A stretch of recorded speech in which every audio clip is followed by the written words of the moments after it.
on Kamala becoming the presidential nominee, I'm going to confess, I wasn't too happy about that. But I'm all in now. I'm 100% now for this reason.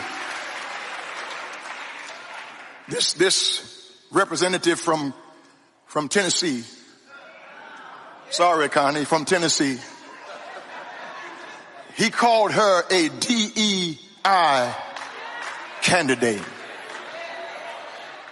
And then they start calling her colored. Then they start calling her out of her name. And as a black man, I can't let no white man talk about no sister like that. And I not take offense to it.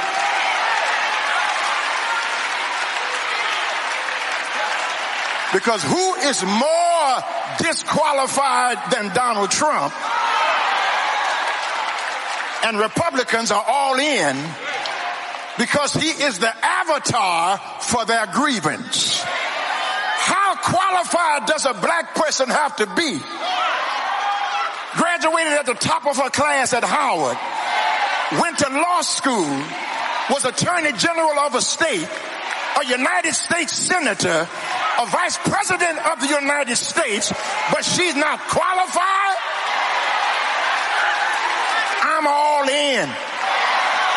Because I'm not going to let any white man tell me how I ought to feel about a black person.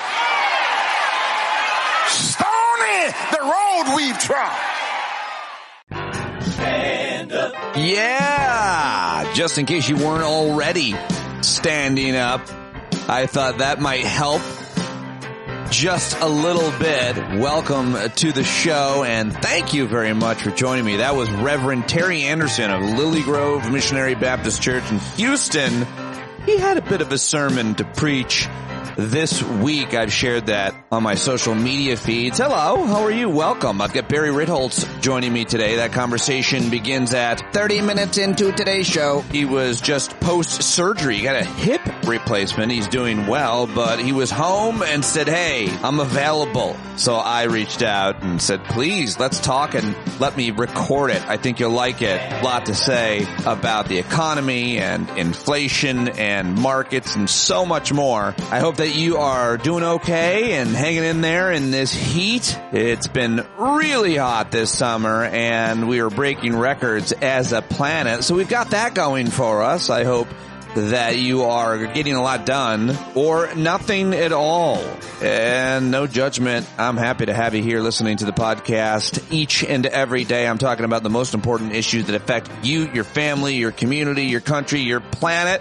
And I'll be hosting a hangout Thursday night. I hope to see you there at 8 p.m. Let me know what candidates you want me to invite. Who are you supporting in your local district or state or for Congress, etc.? Let me know.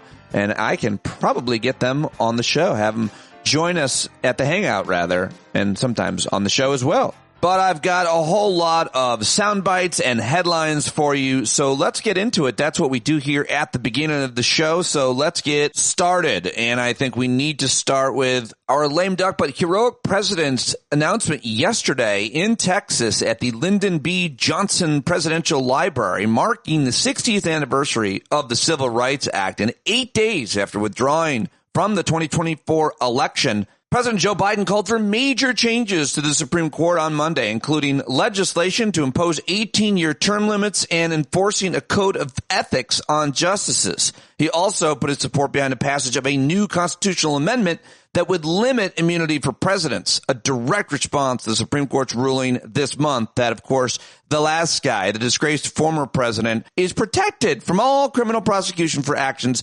taken in his official capacity as president. President Biden noted that the American people have lost faith in the Supreme Court. And when he was in office, of course, Donald Trump stacked the court with these three horrible cartoon villain extremists who have changed the way this country works and have eroded whatever faith was left in the Supreme Court, according to data and polling. And these three justices have worked with Samuel Alito and Clarence Thomas, who are already there wrecking shit, to overturn longstanding legal precedents that protect things like civil rights and move this country towards Gilead, a theocracy overseen by an authoritarian dictator. Really not too big of a deal, I suppose. Heather Cox Richardson writes, a statement from the White House today recounted how the Supreme Court has gutted civil rights protections, taken away women's right to choose, and now granted presidents broad immunity from prosecutions for crimes they commit in office. In Politico, Ankush Kaduri writes, before Trump's three justices took their seats, public approval of the court stood at 58%.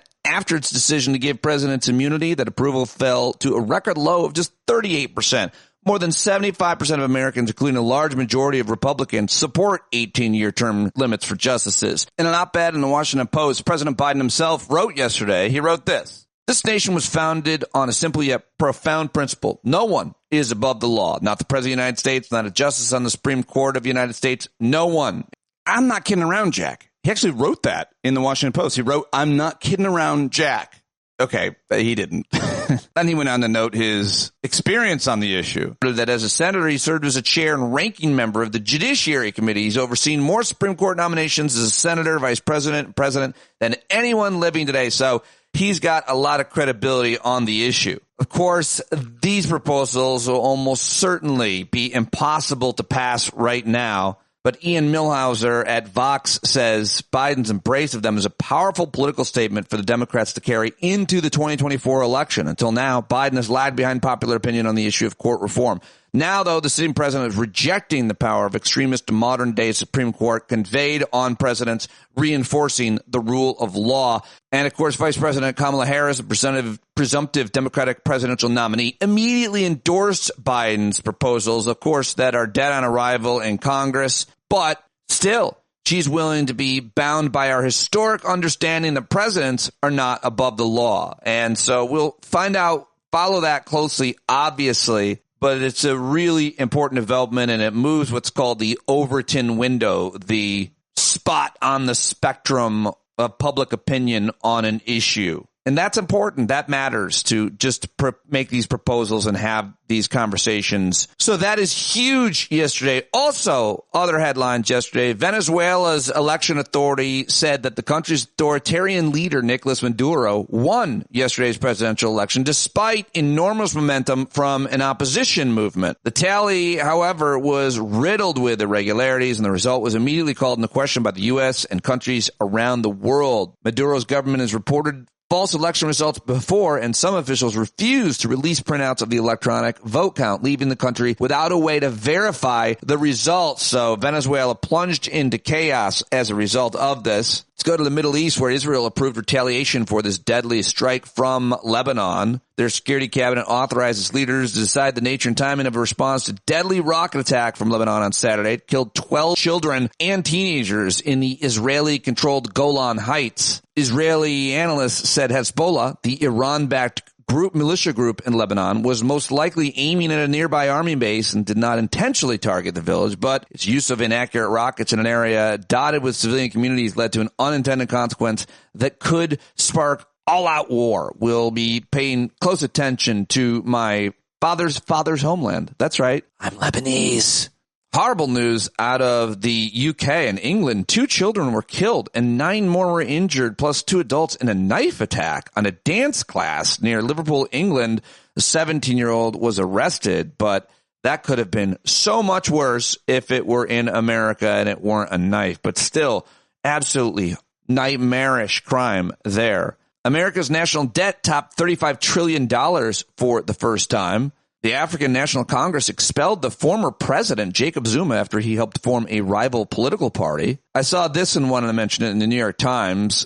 Scammers are increasingly targeting older Americans. Americans lost at least $12.5 billion to cyber criminals last year, more than triple the losses in 2019. People over 60 are particularly at risk because they're viewed as having the largest piles of savings. One man that the New York Times spoke to lost his entire retirement, roughly $740,000 after falling victim to a sophisticated online scam. Of course, My daughter Ava was bilked for $5,000 a little over, well, I guess 2 years ago now. Is it that long ago? The spring of her senior year of high school. She got a call and they convinced her that the sheriff was going to put her in jail. It was a nightmare scenario. And so while older Americans are targeted increasingly, let's be clear, I always like to remind you to talk to your teenagers or anybody with money and a cell phone. How about that? We should all be learning about these complex scams. And thank you to everybody who donated to the GoFundMe that Pico made as a result of that made her whole. I will never forget that generosity from people and always feel a little bit uncomfortable about it, but it is so generous, and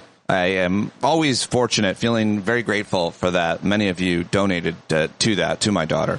Anyway, moving on. Yesterday in Iowa, their strict abortion law went into effect. I should have mentioned that right at the top in terms of importance. Immediately prohibits most abortions after about 6 weeks of pregnancy before many women know that they're even pregnant.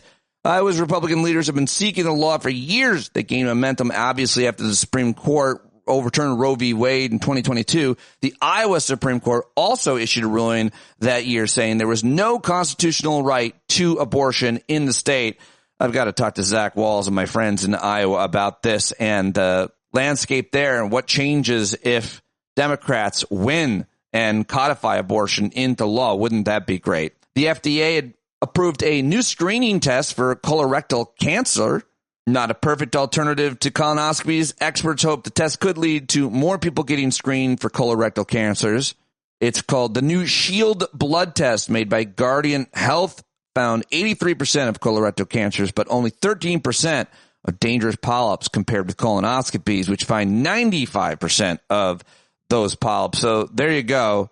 The U.S. will send $1.7 billion in military aid to Ukraine. Officials announced yesterday, including an array of air munitions for air defense systems, artillery, mortar, and anti-tank and anti-ship missiles. The package includes $1.5 billion funding for long-term contracts through the Ukraine Security Assistance Initiative and $200 million in immediate military aid taken from Pentagon stockpiles. And that is worth it. I say it is worth it to destroy the Russian military that cannot be used to invade other countries and kill children and families. And it's also hurting their economy, their inflation. I talked with Barry Ritholtz about inflation today, but I failed to mention that in Russia, it's up to 18% over there. And finally, remember Peter Strzok and Lisa Page, the FBI officials and lawyers who leaked text messages were leaked that said that they were having an affair? Well, guess what? Now they have just settled lawsuits with the Justice Department. Peter Strzok got $1.2 million, Lisa Page $800,000, which is, I don't know if that's equivalent to what they would have made in salary and retirement, but I thought that was pretty good news and some justice for them. Oh, and finally, the White Dudes for Kamala Harris call yesterday, the latest in a series of Zoom gatherings backing the vice president, raised $3.7 million. The call lasted more than 3 hours. Organizers said it attracted 180,000 plus people. I was there for a while. It's the latest in a series of Zoom gatherings to raise money and rally support among tens of thousands of supporters for Kamala Harris, according to the Associated Press. Actor Jeff Bridges was there and declared as the dude from The Big Lebowski his support for Kamala Harris and said, as the dude might say, that's just my opinion, man. White Dude's Zoom event also featured appearances from actors Mark Ruffalo, Mark Hamill, Bradley Whitford, Democratic officials including Transportation Secretary Pete Buttigieg, Minnesota Governor Tim Walz, Illinois Governor J.B. Pritzker, all of whom have been mentioned as potential running mates for Kamala Harris. And of course, this was all started by black women when the political networking group Win with Black Women held a Zoom meeting the same night that President Biden dropped out, saw its number of participants swell more than 44,000 that night. Talk about grassroots. This is not in partnership with the Harris campaign, but they certainly are welcoming all of these Zoom calls. And those are your headlines. Let's get to my audio today, starting with Senator Jon Ossoff down in Georgia. The handsome, well-spoken young man said this about Kamala Harris and what he thinks it means for he and other Democrats' chances in the state of Georgia. And I think that the vice president's launch has been spectacular. It's exceeded my expectations, and my expectations were high. She rapidly united the Democratic Party behind her candidacy, seized the momentum in this head-to-head race, against former President Trump, and she's electrifying volunteers and grassroots Democrats across the country. She's put Georgia in play. We now have a statistical tie in Georgia. And you know, Reverend Al, that for years, Georgia has been, and it will remain, a key battleground state. Our 2 Senate runoff victories in January of 2021 were essential to unlocking the opportunity to make a real difference legislatively by gaining the Senate majority. The president won here in 2020, and I think the vice president's prospects in Georgia are excellent. All right, that's Senator John Ossoff on MSNBC yesterday. Let's take another listen to the governor of Minnesota, Tim Walz, who is becoming a big star almost overnight over the last couple of weeks. Those of you that have him as governor already knew this and been watching him for a long time, but he's really made a big splash in the national spotlight. I'm very impressed. This guy's done nothing. He's accomplished nothing. He's never served in the military. He's never been successful at business. It's all, he comes out there and, says, oh, I send the National Guard. Everyone knows that wasn't true in Minneapolis.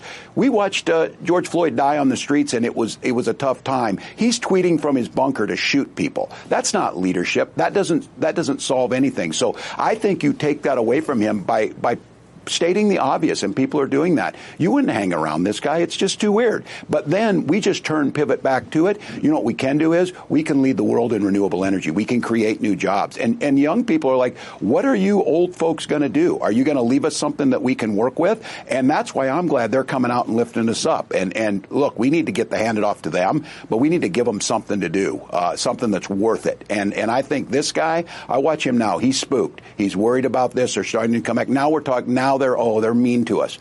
These Democrats are mean, because they're calling us weird. I think it was Hillary Clinton said, well, then stop being weird, and we won't call you that. That's the point here. Come up with some good ideas. All right, how about that from the governor of Minnesota, Tim Walz? And now let's go to another couple of governors. It was yesterday in the Philadelphia suburbs, Montgomery County, where the governor of Pennsylvania, Josh Shapiro, lives, and he was joined by the governor of Michigan, the beloved by, well, a lot of people. Some of them wanted to kill her, but I like her. Gretchen Whitmer of Michigan joined Josh Shapiro, who is still being considered as a VP candidate, and they were a great tag team yesterday. They brought a lot of attention on social media and corporate media, at least according to me. Here first is Gretchen Whitmer making fun of them, making fun of J.D. Vance. Now I got to take a minute to talk about the guy who joined his ticket a couple weeks ago. Oh, you heard of him, did you? J.D. Vance, yeah. He's really made his values clear lately. He does not see women as equals. He does not want everyone to have a seat at the table. He's scared of us. Because Democrats, we want everyone to have a seat at the table.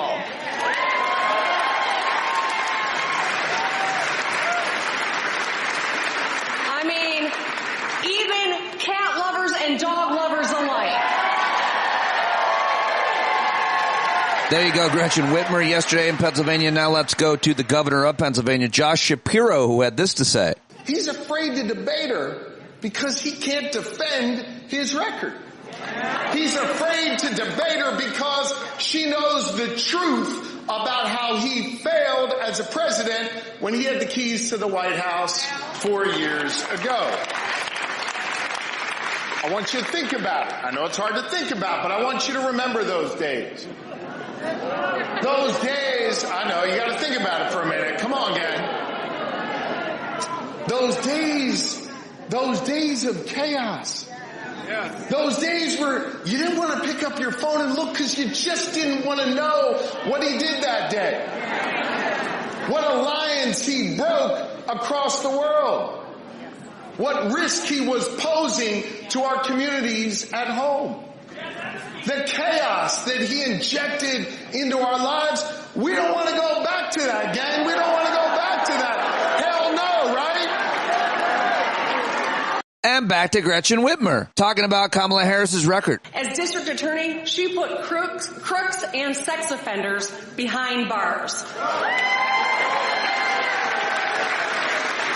And it makes me think maybe that's why Donald Trump's so scared of her. All right, there you go. Gretchen Whitmer, Josh Shapiro yesterday in Pennsylvania. And now let's go to CNN, where one of their stat guy over there, Harry Enton, talked about the enthusiasm gap.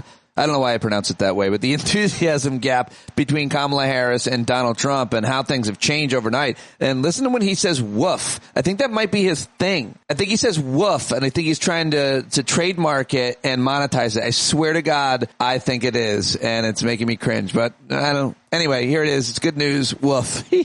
That Democrats were suffering from low enthusiasm, so enthusiastic about voting. So this is Democrats for Biden or Harris. Look at this. Back in February, just 62% of Democrats said they were enthusiastic about voting for Joe Biden. Look at this now. Woof. Up to 88% now say that they are enthusiastic about voting for Kamala Harris. That is a huge jump. That is a 26-point jump. Look at Trump during the same stretch. Republicans for Trump. It was 80% in February. Look, it's still fairly high at 82%. But compared to February, where Trump had this 18-point advantage, now we see Harris with a 6-point advantage. It's definitely for Democrats.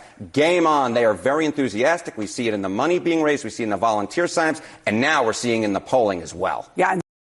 Yeah, really interesting statistics, but also, what is with you saying woof? Is that your thing there, Harry? He's trying to compete with Steve Kornacki, who's become beloved. I don't really like Steve Kornacki very much, but people talk about his khakis and everything, and I guess this is going to be CNN's version of the stats guy. He's got a saying. Look at this now. Woof. How about oof? How about oof? That woof is your thing. All right. Well, speaking of oof, here is Senator John Kennedy, old foghorn leghorn, digging a hole for himself and other Republicans on Fox News with Neil Cavuto, who tries to push back on it. But this is a solid 2 minutes of disgrace, a real train wreck for the senator from Louisiana, who I think is definitely a real ding-dong. Woof. Alex Castellanos is one of the brightest political commentators I know, and he's made the point that the burden on the vice president is to prove to the American people that she's a serious person. Margaret Thatcher didn't giggle. Golda Meir didn't giggle. When you look at the polls, fair or not, many Americans, and again, this may not be fair, but I'm just telling you what the polls show. Many Americans think that the vice president is a little bit of a ding-dong. That she's not serious. This ding-dong, Senator, has risen in the polls, and I'm wondering if the strategy to focus on her laugh or the former president calling her nasty and crazy really promotes that push to show she's not up to the job. Does it look petty? Does it say to judge her on this level looks like a strategy that could backfire on Republicans? By all means, get her on the issues that matter, like you've talked about abortion, to clarify what this Supreme Court push might be about. But to focus on this other stuff just looks dumb. Well, what I was going to say, Neil, if I could finish my thought, when you look at the polls, fair or not, what the polls, the crosstabs show, is that those Americans who have an opinion of the vice president think that, number one, she's a bit of a ding-dong, and number two, that she is a member of the loon wing of the Democratic Party. She's a San Francisco that member Democrat. of the loon wing, Senator, that I'm not, casting aspersions either way, though. That member of the loon wing is now, dead even with Donald Trump in one battle state ground after another. Now, I'm not saying that might last. I am saying that this loon is surging, and if the Republican approach to her is to treat her like a loon and a cackle, and she is just an empty suit, I wonder how far that'll go. Well, I'm sorry if that offends you, Neil, but I'm just telling you what the people of America think. I'm just telling you what the polls are showing right now. Now, if you think they're short-lived, they're not going to last, and you're okay with this approach of talking about her laugh and nasty and disrespectful and all this stuff that Donald Trump has said, you don't think part of that is going to kill you at the polls? I'm telling you what I think the American people think right now, based on the polling that I've seen, and let me say it again. I think that fair or not, and it may upset you, but fair or not, the American people think, those who have an opinion of the vice president think that, number one, she's a little bit of a ding-dong. She's not a serious person. They've had one vegetable in chief. They don't want another. All right, well, I don't have much to say about that other than I think that helps. That kind of rhetoric helps Kamala Harris. By the way, J.D. Vance was at a diner yesterday, and some Fox News reporter caught up with him, and there's a weird, awkward 15 seconds. He has a new insult out this week that her and her husband have been using towards you, calling you weird. Does that hurt your feelings? How do you feel about that? No, not at all. It doesn't hurt my feelings. Yeah, I bet you it does hurt your feelings. Everybody's saying that you fucked the couch. It's got to bother you at least a little bit. Probably bothers your wife a lot. And people are talking about Kamala Harris and her laugh. And Donald Trump was on Fox News with Laura Ingraham yesterday saying all kinds of horrible things about her laugh, which is all good. I mean, it's hard to hear someone make those kind of comments, but it's all good. It's momentum. Don't get pissed. Let it lead you and inspire you as you work to get Kamala Harris elected. But J.D. Vance's laugh and the way he cocks his head back in the video of that clip is that's awkward. That's a real awkward laugh. You want to attack someone's laugh? It's J.D. Vance's super uncomfortable, weird moment there. Does that hurt your feelings? How do you feel about that? No, not at all. It doesn't hurt my feelings. Oh, and speaking of Fox News and J.D. Vance, this is Jesse Waters. Now, Jesse Waters does not actually care about anything at all about except for himself, his ego, his image, and his ratings. So he'll say whatever matters. He'll make fun of people, Republicans, and be critical of conservatives to a certain degree only because he's trying to be entertaining, which is exactly the case here. Perfect example of he does not care about J.D. Vance or Donald Trump winning. He cares about ratings, which is why he brings this up. He knows it's entertaining. Doesn't help J.D. Vance, and I'm glad he mentioned it on Fox News at 8 o'clock. So how do they distract us from talking about her record? They're accusing J.D. Vance of having sex with a couch. Not on a couch, with a couch. It's a weird thing to do. And now they're calling him weird. So how do they distract us from talking about her record? They're accusing J.D. Vance of having sex with a couch. Not on a couch, with a couch. It's a weird thing to do. And now they're calling him weird. Yeah, you're weird too. Okay, moving on. Let's listen to President Biden yesterday at the LBJ library. Part of this is the, I think, closing to his remarks, talking about the reforms for the Supreme Court, which I talked about earlier. I didn't know what the hell I was doing. But look, and I went on to be able to be, I had to wait a little bit to be sworn in. You got to be 30 to be sworn in. And then I was the vice president, the first African-American president in American history.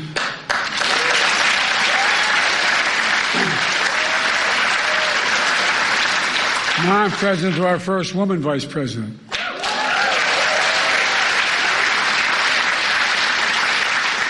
I've made clear how I feel about Kamala, and she's been an incredible partner to me, a champion of civil rights throughout her career. And she'll continue to be an inspiring leader and project this very idea of America. The very idea that we're all created equal, deserve to be treated equally throughout our lives. We've never fully lived up to that, but we've never walked away from it. We've never walked away because leaders like Lyndon Baines Johnson, my fellow Americans, in 2 years we'll commemorate the 250th anniversary of the signing of the Declaration of Independence. That July 4th of 2026 will be a moment not only about our past, but about our future. Imagine that moment and ask yourself, what do we want to be? We can and must be protected and expand our civil rights in America. We can and must prevent the abuse of presidential power and restore faith in the Supreme Court. We can and must strengthen the guardrails of democracy. We must have to remind ourselves who we are. We're the United States of America. And there is nothing beyond our capacity. Nothing when we do it together. So let's stay together, and God bless you all. Lyndon Johnson, Lady Bird Johnson, and may God bless the whole family. Ladies and gentlemen, may God protect our troops. Thank you for listening. Great comments by President Biden, though I'm glad he's not running anymore because that low energy is problematic, and I prefer the energy of Kamala Harris at this point, and here's a little sampling of it. She did not take 1 second away from women's reproductive rights and the huge news that yesterday Iowa's draconian abortion ban went into effect. Here she is messaging on it yesterday. Hey, everybody. So today, Iowa put in place a Trump abortion ban, which makes Iowa the 22nd state in our country to have a Trump abortion ban. And this ban is going to take effect before many women even know they're pregnant. And what this means is that 1 in 3 women of reproductive age in America lives in a state with a Trump abortion ban.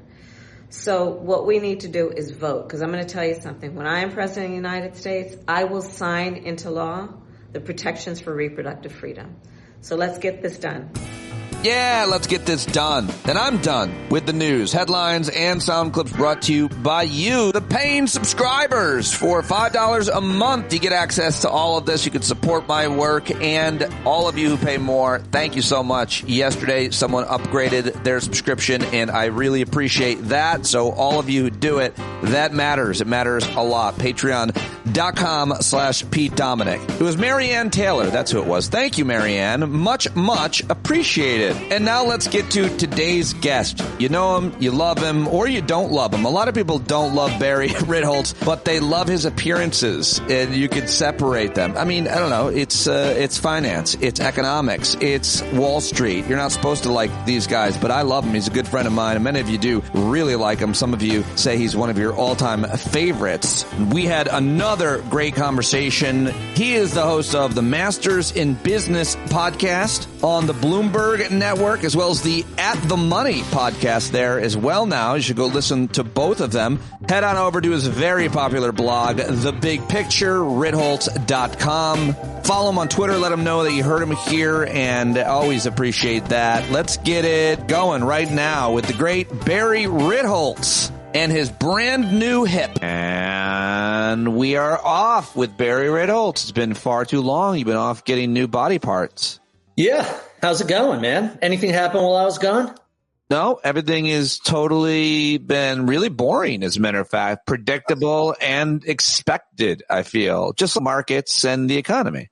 Do you recall, I don't know, about 6 months ago, I had a little tirade about what a terrible job the media was doing with the polls. And I think I had said to you, half the times when they have these polls that are a year out, it's not even who the candidates end up being. And I got like a little pushback from that from people. These are the candidates. What makes you think? I don't know. I'm just looking at history and which part of half the time the two candidates they talk about aren't the actual candidates. And that's what happened here. It's pretty hilarious. So for everybody who spent a year pushing bullshit polls that have zero predictive abilities as to what the final election results look like, and literally half the time involves the wrong players. Told you. I don't know what else. Yeah, no, you did. You absolutely said that it was way too far out to carry it all about the polls, and they mean nothing. And you laid out some statistics about it. And this is the perfect example as to why, because things change. The economy changes. There's a terrorist attack. The candidate changes. We weren't expecting that, but that's what happened, and it's thrown everything into upheaval and disarray. Although I will tell you, this sort of European model, 100 days of an election instead of 2 years, Jesus, this is much, much better than having listen to this nonsense 24/7. I've said this on the show, my biggest surprise pleasure point with Biden wasn't the policies I support or the legislation that was enacted. It's nice not having a president in your face 24/7. That's not what I want from a president. Go do your job, and when I'm interested in hearing from you, I'll let you know. Yeah, the last guy inserted himself into every news cycle, into every issue, into everything, and even couldn't do too much. The easiest things he couldn't do well. Remember when he tossed out paper towels? The easiest things. There was just a study that came out. I just read it today that said, I'll send this to you. If we would have more aggressively followed the masking rules, we could have saved 250,000 lives in the United States. Really? Is that everybody? And that's out of the UK. That's not out of a local politically biased thing. Yeah, let me send this to you. Pretty shocking. Definitely shocking when you see stuff like that. I'll take a look and share it with everybody else. Yeah, you bring that up because just talking about how much of a disaster the former president was, who's now running for president again. I do just want to talk a little bit more politics with you because you brought it up. What are your thoughts about this? I said it threw everything into upheaval and disarray. In fact, Democrats have fallen into line, into formation. Wakanda forever. Yeah, it's interesting. The old Will Rogers quote, I'm not a member of any organized political party. I'm a Democrat. That's always been pretty true. And now you basically have, look, the situation was, and I will certainly say that the media did a pretty terrible job about this also, but the situation was you had two candidates that were not liked by their own party. The Democrats did not want to see Biden run, and the Republicans did not want to see Trump run. Like when these polls, they're generally worthless, and these surveys are pretty terrible because how you phrase them has a big impact on the answers you get. But when you ask this generally, hey, are you happy with your party's nominee? A majority of each party was not happy with their own party's nominee. And not for nothing, since Biden was never formally the nominee of the Democrats, that means that Trump is the oldest presidential candidate ever to be nominated by their party. Oh, wow. Didn't even think of it looking at that way. Think about that, because Biden never went through the official... No, he won all the states' primaries that he needs to win. You got to wait for the convention to formally have the votes cast. The oldest ever party nominee in the United States is Donald Trump. But it doesn't matter. 81, 77, not to be ageist. Those guys don't know what's going on.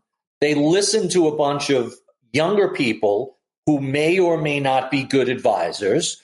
I'm going to tell you, Trump listening to his sons for J.D. Vance, not their finest moment. Trump, it's to me the great irony about Donald Trump, and I find him fascinating as a revealer of things about people's psychology. Everybody's psychology is hidden, and then they say or do something that reveals it. Trump is brilliant at revealing big swaths of the public, both left and right. It's not just the MAGA people, but the reveal is, the irony is, here's a guy who became famous for saying you're fired to people, but in real life is a terrible hirer of talent. He's a terrible recruiter, retainer, and hirer of talent. Look at all the senior positions in an administration where there was massive turnover. Key people, other than Pence, who else stayed with him the whole run? It's fascinating. Well, the people that were with him the longest stayed right to the end. Two of them resigned because he led an insurrection, a coup to overturn a democratically elected vote. And so some of them left then. But yeah, now the turnover is... It's astonishing. It's really astonishing. It's interesting to see that none of those cabinet secretaries showed up at the RNC. They had to replace them with D-list retired... Hulk Hogan. Yeah. Hulk Hogan, that's political insights from. Yeah, smart. Anyway, I don't want to just make this a bashing Trump thing.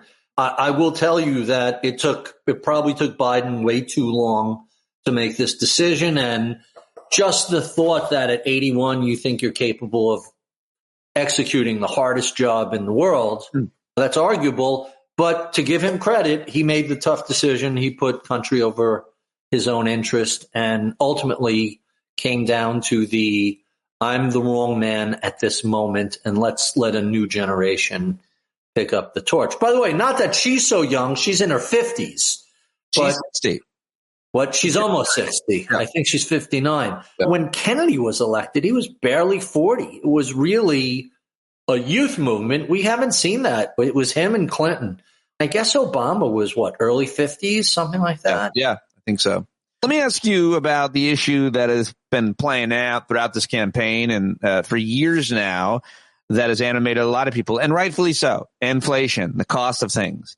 And it seems pretty clear to me that it was never that political. We can talk about how monetary policy or fiscal policy or economics affects interest rates, but usually they are set by the Fed for different reasons and so on. And what happened is around the world, you had a pandemic, you had supply chain issues, it created inflation. And I know you want to talk about spending here and there, but the bottom line is, as I've learned from you and many others, we, United States, recovered from that inflation faster than almost any other country. What do we need to know about this? Because we're hearing Republicans constantly blame inflation on Joe Biden and his policies, but there are no policies that have been the cause for inflation. And if they were, enough time has passed. Now we've got all this news to take a look at. So I want to talk to you about that issue as it pertains to the conversation about it. So 3 big points, 3 major points, and then we could delve into more details if you like.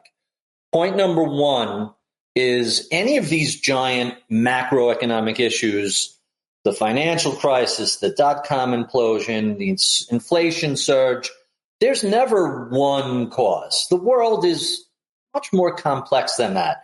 Anytime you see someone saying this thing caused this giant, World War I was caused by the assassination of Archduke Ferdinand. Really? If the Archduke wasn't assassinated, there was not going to be a world war in the next 5 years? I'm going to raise that question. It's usually a whole series of factors that all come together at once. Sometimes the tornado is coming and there's nothing you could do to stop it. Sometimes a bunch of things have to happen. Very often it's a whole lot of little things that add up and finally breaks the straw that breaks the camel's back. So that's number 1. Big, complex, sophisticated issues like the macroeconomy. It's rarely input A causes giant output Z. It's always a lot of other things. That's number 1. Number 2, we had just had a decade, almost 2 decades of monetary stimulus where interest rates were practically zero, and the Fed, try as hard as they could not get inflation over 2%. So when people say, oh, the zero interest rate policy causes inflation, what are you ignoring the prior 20 years? That doesn't make from the dot-com implosion, from 9/11 through the financial crisis aftermath. You had a decade plus where there was literally no inflation, couldn't get over 2%. So that's the second point that's really important. The government policy, you have to put it in the context of the environment it's in. So when you're in a post-financial crisis, low GDP, soft job creation, weak consumer spending, and a lot of losses caused by the leverage and collapse of the crisis, that context matters a great deal. And third, and people have the hardest time wrapping their head around this bout of transitory inflation traces itself back to a whole lot of different things, the pandemic, the reopening, the vaccine, this, that, but everybody overlooks the massive fiscal stimulus that was put into place, part 1 and 2 under Trump, part 3 under Biden, and that had a giant impact. But here's the key.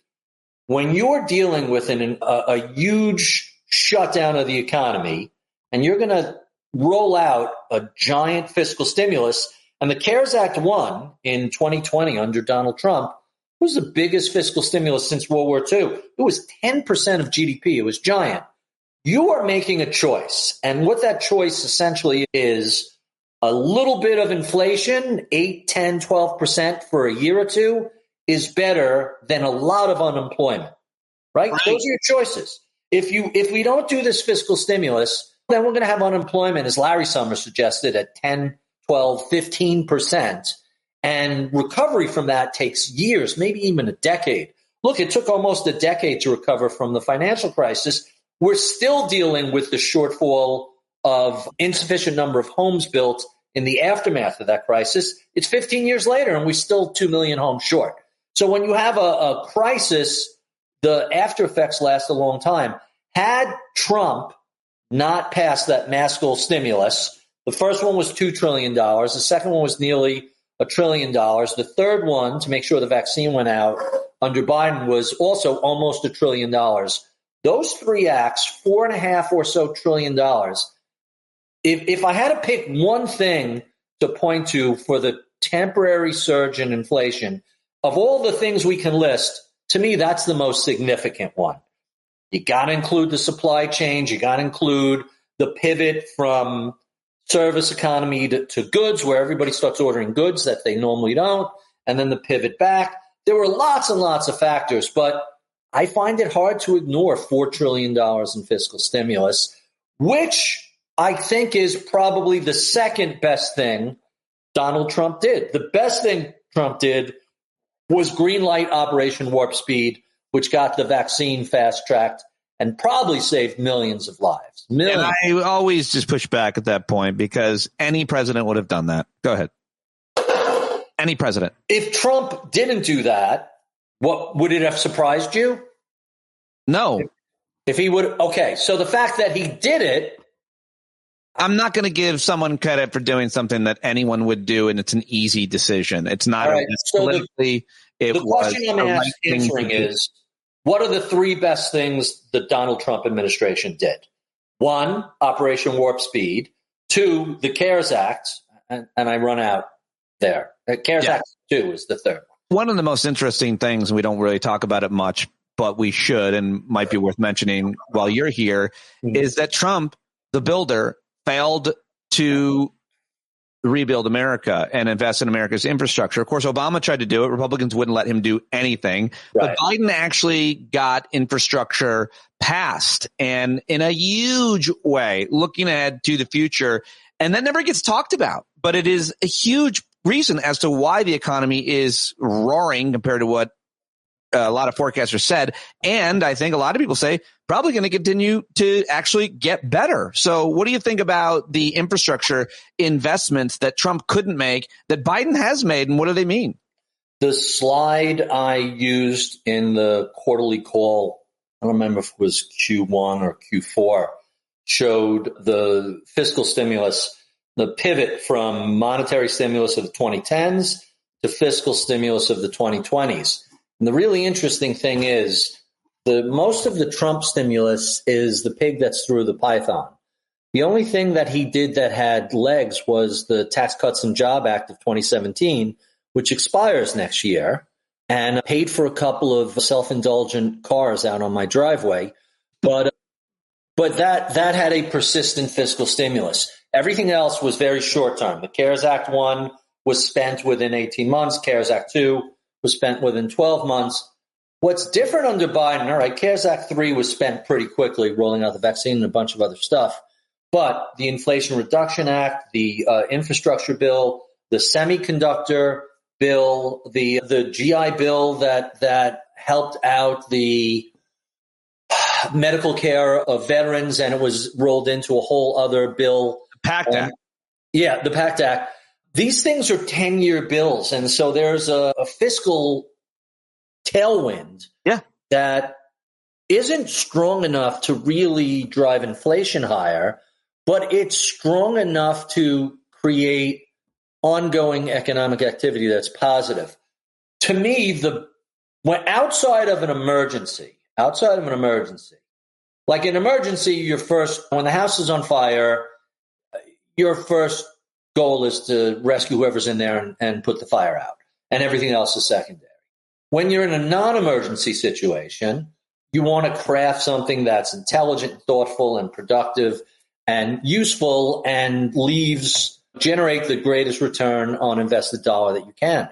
And this infrastructure bill, not only does Biden get credit for it, my local airport is LaGuardia, and Biden's the one who said, after passing through it, says, this is a shithole. This is a third world country airport, and we need to fix this.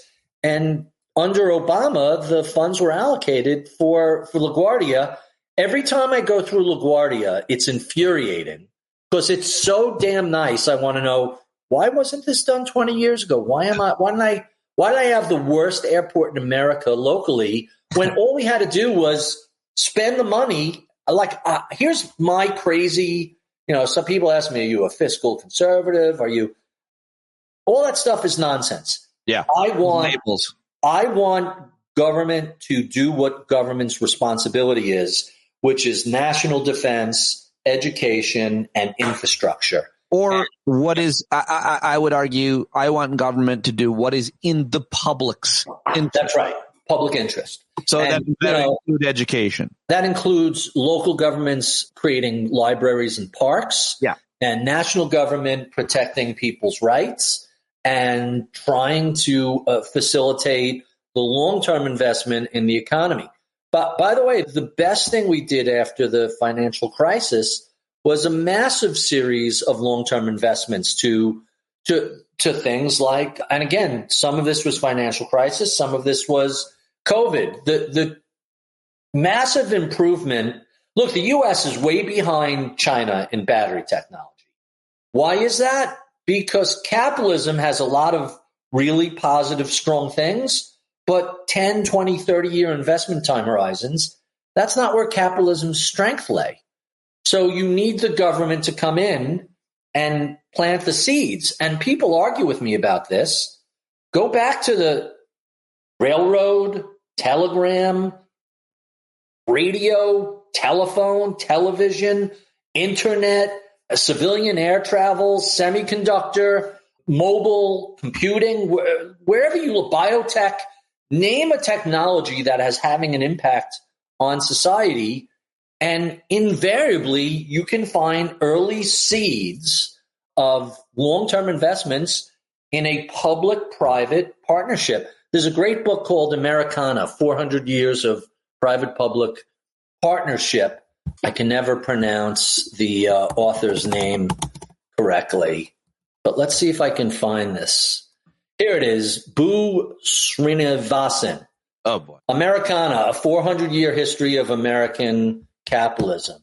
And he tells the story of all of these, going back to the Mayflower, like all of these things that have led to various results. You end up with just, it doesn't happen if you're waiting for the private sector to do it on its own. Hey, look at space travel. Everybody gives Elon Musk and SpaceX a lot of credit, and he deserves some credit. But that's after half a century of investment by the taxpayer, by NASA. That doesn't start from scratch.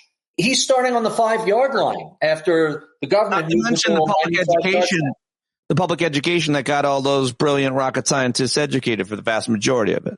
How far back do you want to go? You're going, okay, the larger point, or the point you're making, was that we're behind on battery technology. Right. And I think the reason for that is, and the reason that maybe it doesn't apply, and I'm just making this up, vis-a-vis the book, 400 Years of Capitalism in general, is that fossil fuels are still making a lot of money and they're a lot cheaper. And the profit margin for fossil fuels is so much higher than the profit margin for renewables and maybe even battery technology. So the investments are, and the lobbying and the government regulations are still, unfortunately, incentivizing the fossil fuel industry over battery and future of renewable industry, which is why these command economies can move much more nimbly on technologies like that. Sometimes they get it right, sometimes they get it wrong. But on this, it seems we've gotten it wrong, as we are still having an argument. You saw Pete Buttigieg the other day having to argue and constantly about EVs and batteries. Don't we want to lead the next generation in energy technology? And the answer from Americans, at least a lot of American capitalists, is no, not if we can still make money on last generation's energy. As long as Citizens United is the law of the land, right, you will have self-interested parties corruptly influence the elected government. My larger point was markets and energy, and the difference between China and the U.S. in those investments. And P.S., I laugh every time I hear someone complain about the EV market being subsidized. Hey, what's the subsidy for the oil market in the U.S.? $80 billion last time? Right. To say nothing of how much fracking was subsidized as a technology, developed public-private relationship. It wasn't mobile oil suddenly dropped. That's a technology that had been co-developed with the government and the military. And then when you look at, for crying out loud, the entire U.S. Middle East policy for the past 50 years has been a giant subsidy to the oil economy. And the issue as to why Russia's so powerful and why we have to deal with Venezuela the way we do because of oil and gas. There's a lot of different geopolitical reasons to move on. But what's your larger point here about battery technology? Because were you going somewhere with that? No, just that The infrastructure bill and I forgot which bill, the name of the bill that has all of the incentives for EV purchases and building out the charging infrastructure. Listen, if you think that is a government subsidy that shouldn't exist, all right, then let's get rid of that. But we also have to get rid of all of the oil and gas subsidies. And not to mention, by the way, we allow oil companies to drill on public lands for pennies on the dollar. If we manage that properly, gas would be much more expensive, oil would be more expensive, and the government's deficit would be smaller. People don't like to talk about that. And by the way, you want to talk about subsidies and wasteful subsidies, look at the ag bill and ethanol, or just the way that they spend on incentivizing other crops that are not worth it. Yeah. That's exactly right. So let's talk now about markets. I keep seeing records are broken. The Dow, the record is breaking. You always like to share this graphic of it doesn't matter who is president, what political party is in power, the stocks go up and down. So here's the thing. What are stocks? They're really nothing more than a claim on future cash flow. So you get a price that's a discounted cash flow of what all these companies in America are going to earn. And it doesn't matter if a Republican or a Democrat gets elected or control the House or Senate, unless they really screw up. It doesn't matter 90% of the time. I could point to a handful of times where presidents made really bad mistakes, Hoover being one of them, Bush being another one of them. You could argue that the Trump didn't affect the economy all that much. Even the mishandling of the pandemic, we recovered quickly enough because of the vaccine. 90% of the economy is you get up, you got to feed your kids and put clothes on them and send them off to school. And then you got to get into some form of transport and go to work and earn your living. You probably want to wear clothes when you do that. Occasionally, you're going to eat. You're going to want to be entertained. That's $20 trillion a year for 330 plus million people in America. Who's in the White House doesn't really affect that, right? Everybody still has to go live their lives. And so some people, what the president does affect is what the distribution of that GDP looks like. Who gets it? Who benefits from it? Especially in terms of tax policy and in terms of spending policy. So the great irony about Biden is that for the first time in 40 years, the middle third of the country was outperforming most other economic strata. That hasn't happened in forever. Look at the 20 years before the pandemic, especially between the financial crisis and the pandemic. It wasn't just the top 1% outperformed everybody else, but the top 0.1 and 0.01% just became their own category. They were capturing so much. By the way, fascinating little unintended consequence of the Clinton rules that wanted to reduce how much we paid CEOs. And so they put it like at the time, I want to say it was a $2 million cap in terms of salary, but allowed them to take all the stock options they wanted. And that's how a lot of these CEOs became centimillionaires and billionaires. Still are. That was a Clinton administration policy? Yeah, although Clinton did embraced a lot of policies that were really thought of as Republican. Oh, no doubt. Yep. The repeal of Glass-Steagall, the Commodities Future Modernization Act. Deregulated the financial industry. Deregulated. I always cite Byron Dorgan's speech on the Senate floor saying this is going to come back to haunt us in 10 years. And it did. It did. Yes. And Clinton was the president, Treasury Secretary Bob Rubin. By the way, why are you shitting on a former Treasury Secretary, Larry Summers, as always? Why are you so mean to old Larry?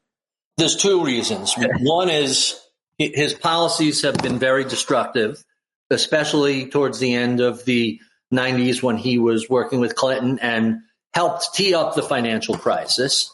That's number one. But second, I don't like people lying to me. And I had a phone call with him about a column I wrote where he just blew smoke up my ass to the point where, by the way, it wasn't about him. It was about something totally different. And I just referenced him and the Harvard endowment when he was president. And it was such like a silly, blatant lie.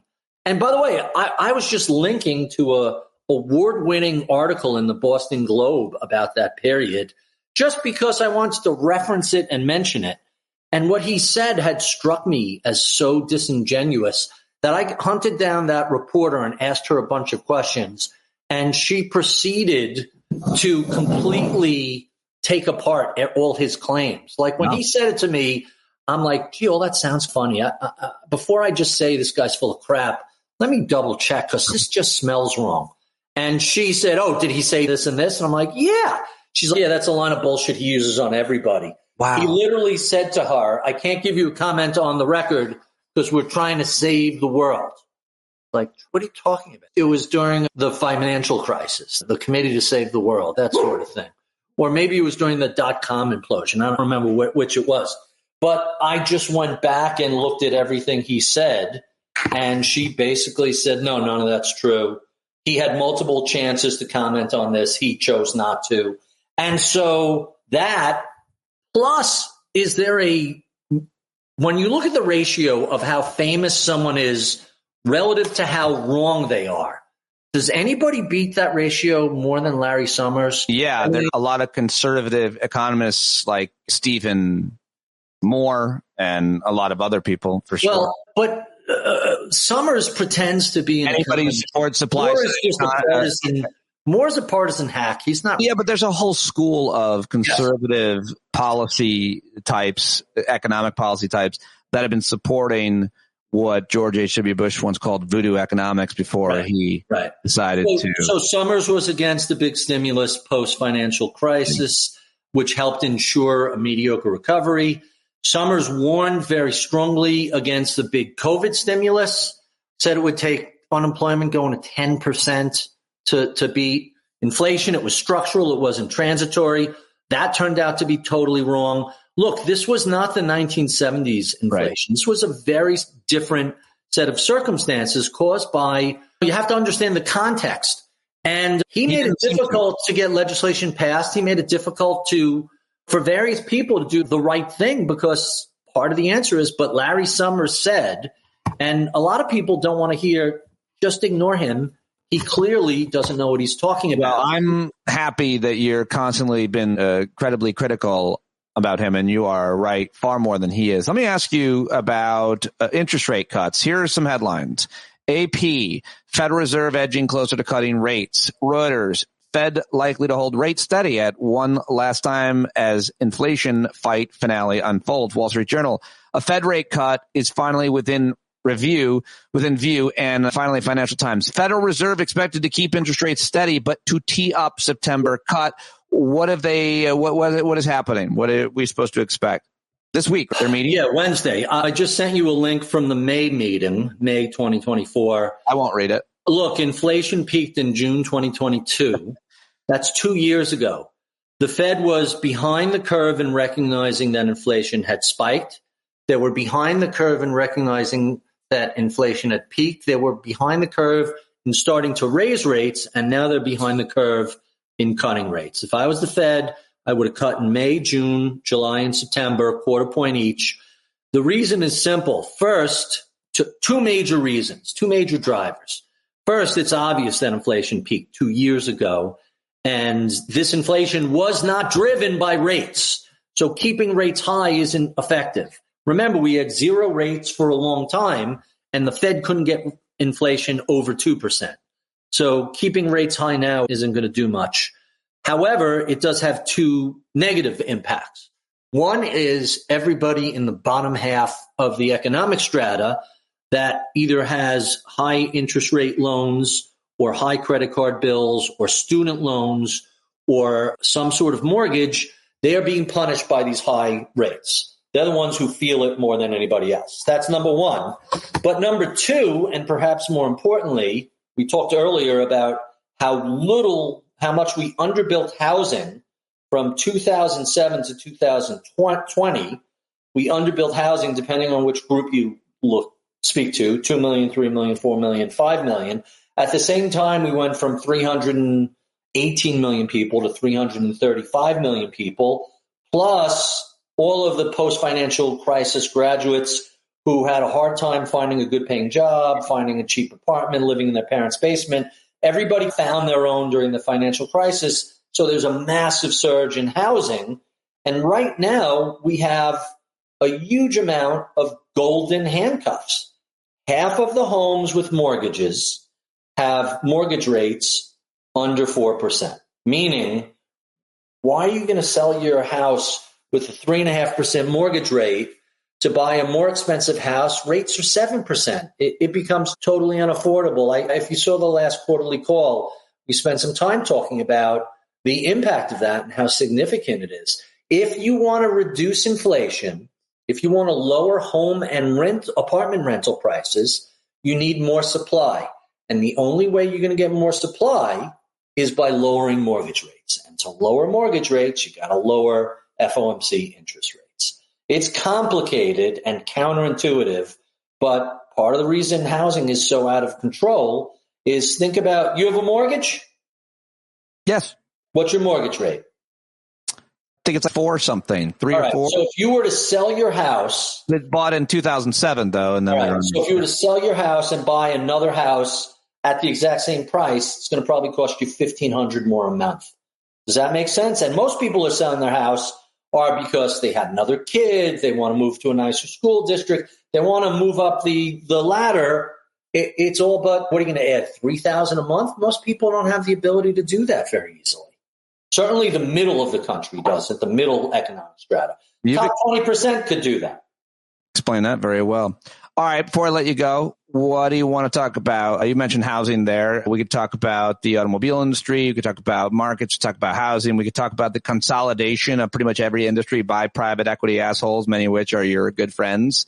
What do you, from everybody I know, I got a friend, a listener who sells dental implants and dental stuff to dentists. He's telling me the dental industry is consolidating. My hospitals, pediatrician, doctors, dentists, veterinarians, same thing. They're buying up all the vets, the independent vets. You name an industry, private equity's buying them all up. They're trimming them down. They're lowering the quality of the product, and nobody wins. Almost nobody wins. No, the private equity partners win.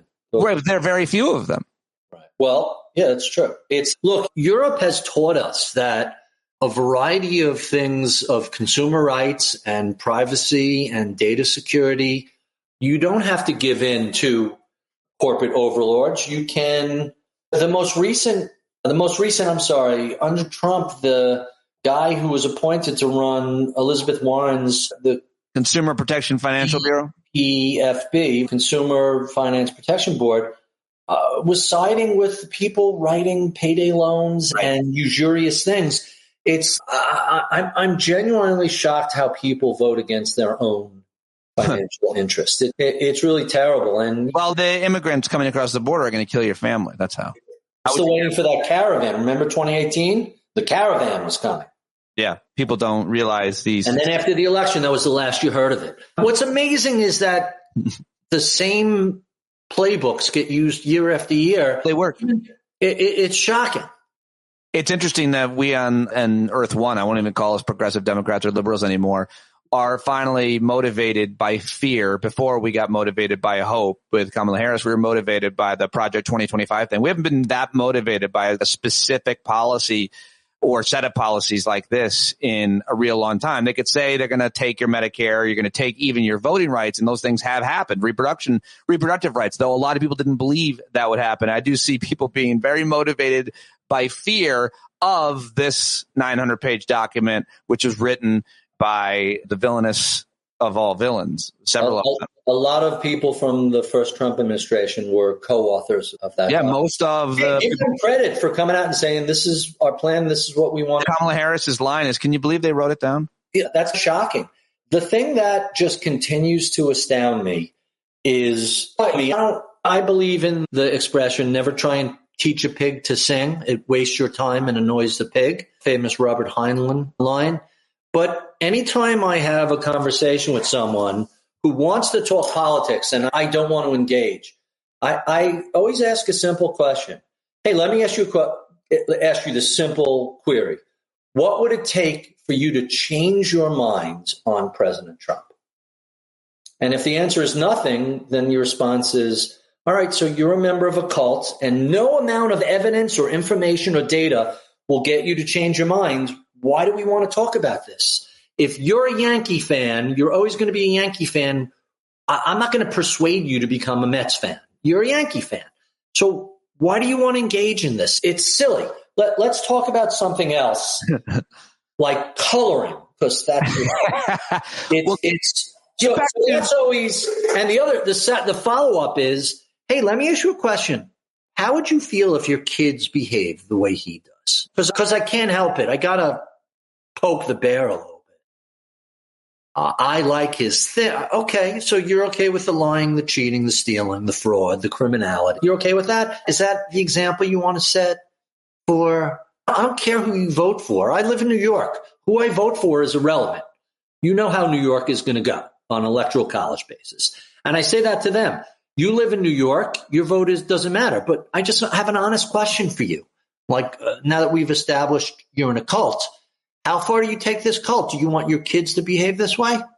And it's a waste of it's teaching the pig to sing. Nobody ever turns around and says, oh, you've opened my eyes. I'm changing my political. But I just want to know, like, the thought process. And it's just a reminder of how powerful Fox News is. Oh, not just Fox, but yeah, for sure. No, it starts with Fox. If it wasn't Fox, the rest of it. I sometimes think some of the other independents now are wagging the tail. It's an ecosystem that works well together. But remember, the original sin of Fox News from Roger Ailes was, if we controlled the narrative, Richard Nixon would never happen. Sure. Yeah. And let's make sure that never happens. And I just don't want to give them all the credit because it discounts the radio and podcasts and YouTubers and the rest. It's all part of the same ecosystem. And without a place for it to ultimately find resonance in big numbers, it doesn't. P.S. My favorite data point of the week, more than half of the pro-MAGA accounts on Twitter have non-U.S. IP addresses. Interesting. How's that? I'll find that. To me, that, because I've been talking about the Russia and Chinese and that group of, it's just really so amazing. What else is, the other thing that's amazing is that Elon Musk, on Twitter alone, the things that he is saying and boosting. He's basically a conspiracy. He's just making things up constantly and boosting conspiracy theories. And he has a huge following. Who knows what he's doing to affect what people see as the owner of Twitter, although Twitter is back to some extent. Yeah, not really. It's temporary. I went and looked at your timeline. It was super helpful and very interesting. If you go and look at people's timelines, it works. It works for me. So here it is. Almost 50% of MAGA accounts on X are connected to an IP address outside the United States. Wow. But by the way, there's one other thing I want to point out. Sure. Which is shocking to me also. And I just don't want to throw shade at the Trump side. I got to point out the degree of malpractice, not just amongst professional journalists who did a really shitty job with the polling and the focusing on the race and not the policies, but the Biden administration, as much as I'm impressed with the legislation they've passed, is this not the worst comms group of any White House in modern history? You helped wrestle the pandemic under control. You managed to help bring inflation down. You brought unemployment to the lowest level in 60 years. You're still running a hot economy, and people are unhappy with the economy. I cringe every time I hear the expression, it's a vibe session, right? Some of this is a little bit of hindsight, but going back to the Afghanistan issue, which is what led to his initial leg down, hey, that was Donald Trump's timeline. We inherited this.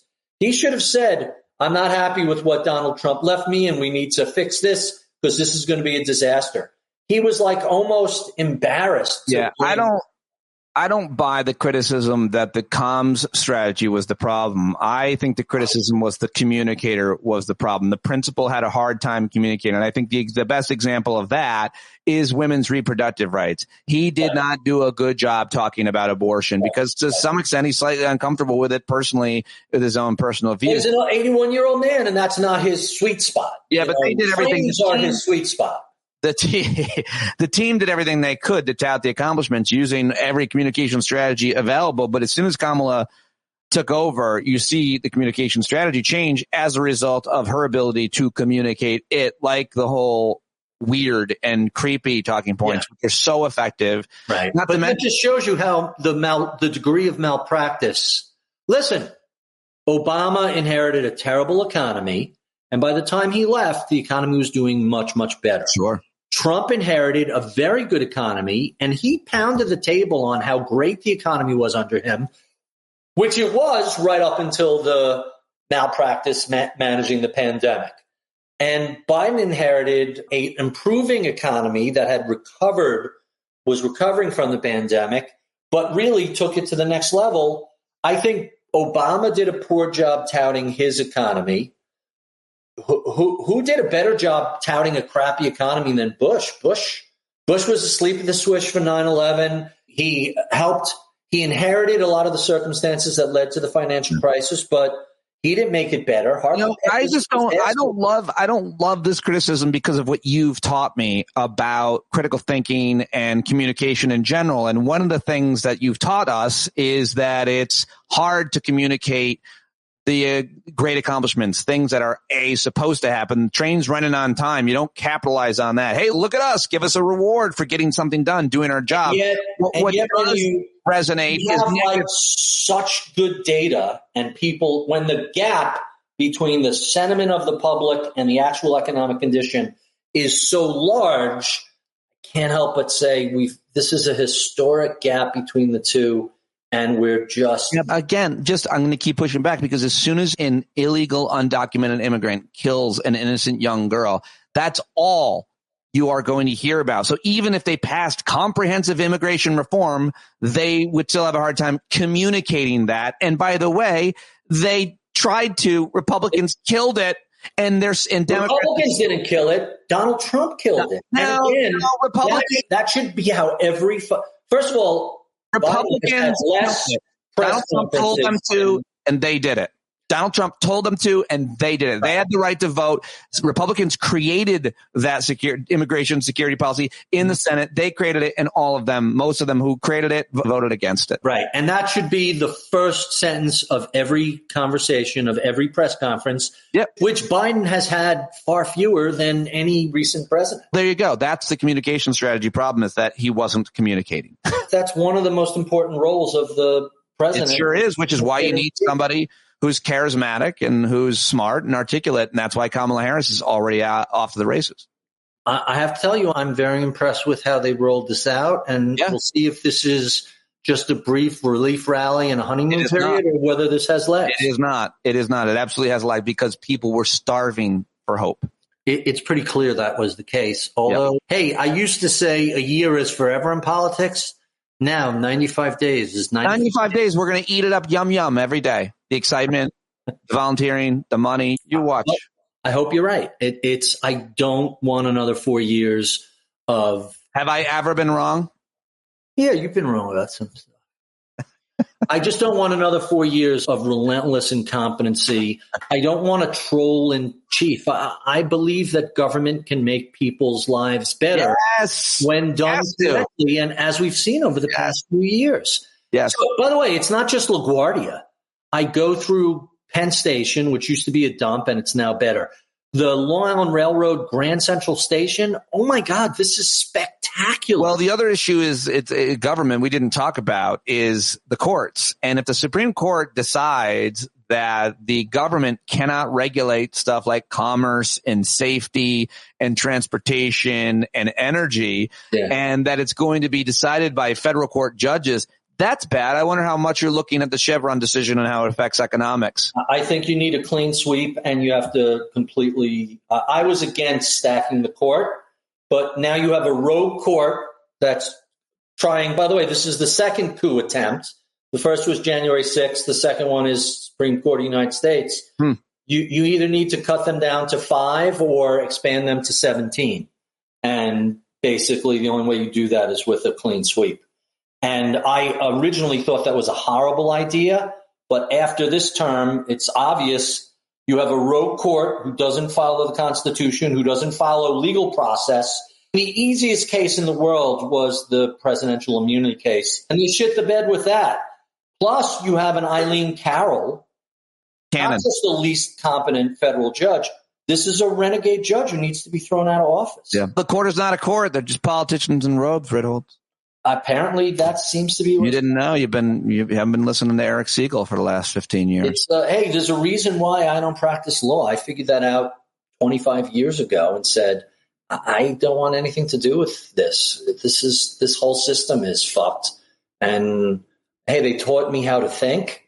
And the lesson from thinking that is, I don't want anything to do with this beehive of nonsense. It's sad because when you go to law school and you study the great judges of the 19th and 20th century, you realize how much brilliance and insight and respect for the Constitution and the rights of humans. And when you compare that with the partisan hacks who don't pay attention to the Constitution, if you think Jefferson was a hack, if you think Hamilton was worthless, if you think the original writers of the Constitution, writers of the Declaration of Independence, if you think that whole philosophical bend about democracy is garbage, okay, then just say that. Just say we think don't this know. People don't know. over. A lot of people don't know that are talking about it. Yeah. George Washington didn't have kids. I don't know if J.D. Vance knew that. He was a cat lady. A lot of people don't realize. All right, man. Thank you. He did have slaves, so does that count? I'm going to edit that out. Didn't he have slaves? Yeah, he did. No, I'm joking. I don't think he slept with his slaves, unlike other. No, that was Tommy Jeff and other famous signers. Look, America's original sin. We were making really good progress towards moving past that. And again, this is another thing I give Trump credit for. I was operating under an illusion that, maybe 15% of the country is misogynistic and 10% are anti-Semitic and homophobic and 12% are racist. And I was off by a factor of 3x. It was much worse than that. And I credit Trump for opening my eyes to exactly how far behind our ideal we are as a nation. And I don't know if he affected it or if he revealed it or both. But it's, look, a New York white heterosexual Jew working in finance probably in the 21st century doesn't experience a whole lot of prejudice. Or if I do, I'm not very aware of it. That said, just because you're not being called a kike every other day doesn't mean people aren't thinking it. Doesn't mean it's not out there. And I've been thinking it this entire interview. It's amazing how, with the right encouragement, people's worst behaviors come to the fore. My dad always used to say he was too young to fight in World War II. He fought in the Korean War, but his brother fought in World War II. And he used to say to me all the time, don't think it can't happen here. No, Dad, you don't understand. It was the Nazis. It was the German. He's like, why don't you look up the derivation of your last name before you start blaming the Germans? You're German. I'm like, wait, what? What does that mean? He's like, yeah, so just be aware. But we were on the fleeing side. We weren't on the exterminating side. Okay, but it just goes to show you. It can, anywhere people gather in large groups is where incredibly bad things can happen. Which is why it's great to live in the country. Thank you very much, as always, for talking to me. So good. I hope this was useful. I need to shave. Yes, he does need to shave. Love Ritholtz, at Ritholtz on the Twitter, on the website. Check out Barry Ritholtz, and the big picture is podcasts, Masters in Business, and At the Money. Let him know that you heard him here on Stand Up. And thank you very, very much for joining me today. It's been a great show. Put a lot of work into it. Can't do it without your support each and every day. It takes several hours a day. It's a full-time job because I wear all of the hats. I book the show. I research and host and prepare the show. Of course, edit the hell out of it and prep the heck out of it and then post it and promote it. It's a lot of jobs. I can't do it without you, and I'm very, very, very grateful that I get to do it. John Carroll writes all the music for this show. He's the one guy I basically work and credit each and every day. John has, by the way, a new song out for sale. It's called Paint That Dollar. Go buy it for $3 right now, and I'll be plugging that pretty much every day at johncarroll.org. 2 R's, 2 L's, no H in John. Sign up for his mailing list while you're there. johncarroll.org. Go buy that new song right now. It's the least you can do. If I don't sell that song at least 1,000 times over the next several months, I'll be very disappointed. You know him, you love him, and you should support him because he gives all of this music to me for free. Paint That Dollar Red, everybody. I'll talk with him about the inspiration of that song and more soon, and he often joins at the Hangouts. I hope you do this week. That's it. That's all. Got to go post it. Up by 12 midnight most nights and 6 a.m. at the latest, hopefully. Thank you, Bumblebees, for listening all the way in. Take it away, John. Stand up, stand up. No need to point your rifle to defend your town. Just stand up, stand up. You know they can't deny you what you're laying down. Boy, you better stand up, stand up.